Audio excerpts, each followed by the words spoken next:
Mic ఎవరి చేతికి ఇచ్చారనే విషయం మళ్ళీ మనం మాట్లాడదాము. అది కాంట్రవర్సీ అయింది బాగా.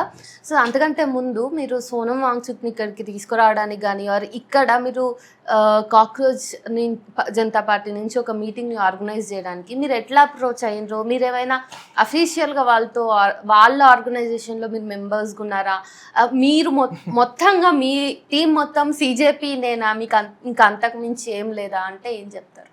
2 నెలల క్రితం CJP లేదు ఈ దేశం. 1 month బ్యాక్ మీరు ఇందాక అన్నట్టు 1 month బ్యాక్ అసలు CJP అనే పదమే లేదు. అసలు ఆ అంశం మీద ఎలాంటి డిస్కషనే లేదు. సో ఏమవుతుందంటే మనకి సోనం వాంగ్చుక్ గారు లాంటి ఒక గ్రేట్ పర్సనాలిటీ మన హైదరాబాద్కి రావడము, ఇక్కడ గ్యాదరింగ్ని అడ్రస్ చేయడము, అదంతా ఒక ఫ్రాక్షన్ ఆఫ్ మూమెంట్స్లో జరిగిపోయింది. అసలు నేను టు బి హానెస్ట్ నేను నా జీవితంలో సోనం వాంగ్చుక్ గారిని కలుస్తానో లేదో కూడా తెలియదు. అయితే ఆబ్వియస్గా మీకు తెలిసిందే, మనము గత 2-3 ఏళ్ళగా ఎన్వైరన్మెంట్ మీద వర్క్ చేస్తున్నాము, ఒక కాజ్ కోసం యునైటెడ్గా ఫైట్ చేస్తున్నాము, యూత్ లెడ్ మూమెంట్ లాగా.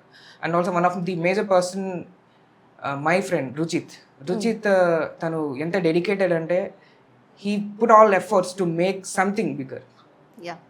అది సక్సెస్ అవని సక్సెస్ అవ్వకపోని ఆయన పెట్టే ఎఫర్ట్స్ లైక్ ఇట్స్ ట్రెమెండియస్. ఎవరు అంత ఆ ఏజ్లో అంత టైం స్పెండ్ చేయడం, అంత ఎనర్జీ స్పెండ్ చేయడం చేయరు. సో త్రూ హిమ్ సోనం వాంగ్చుక్కి ఎక్కువ రిలేట్ అయి ఉండే, ఆయన వాళ్ళ టీమ్ మెంబర్స్తో రిలేట్ అయి ఉండే. ఎందుకంటే మన Ruchit like national wide figure అనమాట. ఆరావళి విషయమైనా కానీ, లదాఖ్ విషయమైనా కానీ, ఇంకా వివిధ ప్రొటెస్ట్లు జరుగుతాయి. Like he always put he's energy అనమాట. సో అట్లా మనకి సోనం వాంగ్చుక్ గారి టీం మనకి దగ్గరగా వచ్చింది. హైదరాబాద్లో ఎవరున్నారు అంత రెస్పాన్సిబుల్గా ఉండే అంటే మనకి ఫస్ట్ ఫేసెస్ ఇవే వచ్చాయి. రుచిత్ అయినా కానీ, రుచిత్ టీమ్ మెంబర్స్ కానీ, రుచిత్తో వర్క్ చేసిన ఆర్గనైజేషన్స్ అయినా కానీ, and Vijay the recent KBR hero అనమాట. విజయ్ కూడా లైక్ విజయ్ లాంటి వాళ్ళు ఉన్నారు. అంటే హైదరాబాద్లో మీరు ఒకటి అబ్జర్వ్ చేయండి, ఇక్కడున్న స్టూడెంట్స్ అయినా కానీ, ఇక్కడున్న ఒక ఫార్మ్ ఆఫ్ వ్యవస్థ లైక్ పబ్లిక్ వ్యవస్థ, వీళ్ళంతా తిరగబడే తత్వం ఎక్కువ ఉంటుంది. మనము ఒక 10-12 ఏళ్ళైనా కానీ మనకి తెలంగాణ వచ్చి అంటే ఒక ప్యాటర్న్ ఆఫ్, అంటే ఇప్పుడు 10 ఏళ్ళ తర్వాత something big is happening now. అంటే ఎప్పుడు చూసినా యూత్ అనే వాళ్ళే they are taking friend step అనమాట. సో అట్లా ఎక్కడ చూసినా కానీ ఈ హైదరాబాద్, ఈ మెగా సిటీలో, ఈ నవాబ్ సిటీలో there are good nawabs who question the injustice. అట్లా మన ఫేసెస్ కనపడ్డాయి.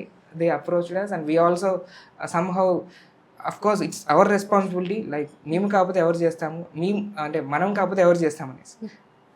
సో అయితే మీరు ఆర్గనైజేషన్ అనేది మీకు ఏదైనా పర్టికులర్గా ఉందా అదర్ దాన్ CJP? ఉంది, మనకి ఆర్గనైజేషన్స్ ఉన్నాయి. It's a collective organizations, it's a democratic organizations where we are not affiliated to any other political parties, any other pro NGO model kind of డబ్బులు ఇచ్చే వాటితో అసోసియేట్ అయ్యి లేము. మనం స్వతహాగా యూత్ లెడ్ మూమెంట్ అని ప్రతిసారి ప్రత్యేకంగా చెప్తాం. యువకులు కలిసి ఈ మూమెంట్ని బిల్డ్ చేస్తున్నారు, ఈ ఉద్యమాన్ని బిల్డ్ చేస్తున్నారు అని మనం ప్రతిసారి ప్రస్తావన తీసుకొస్తాం.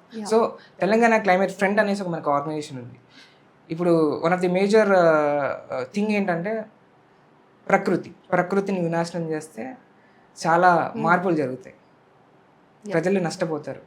చివరి అంటే పీల్చుకుంటే గాలి కూడా మనం కొనుక్కోవాల్సి వస్తుంది. ఢిల్లీ ప్రాంతంలో అట్లా జరుగుతుంది అంటున్నారు కదా. సో ప్రకృతి మీద మనము ఆ కన్సర్న్ని రైజ్ చేస్తూ మనం వర్క్ చేస్తూ ఉంటాం. అది మనం గవర్నమెంట్ వరకు తీసుకెళ్తాము, కమిషనరేట్ వరకు తీసుకెళ్తాము, అవసరమైతే మనం NGTsలో కూడా పిటిషన్స్ ఫైల్ చేస్తూ ఉంటాం. సో మనకి క్లైమేట్ ఫ్రంట్ తెలంగాణ అనేది ఒక కలెక్టివ్ ఆర్గనైజేషన్ ఉంది.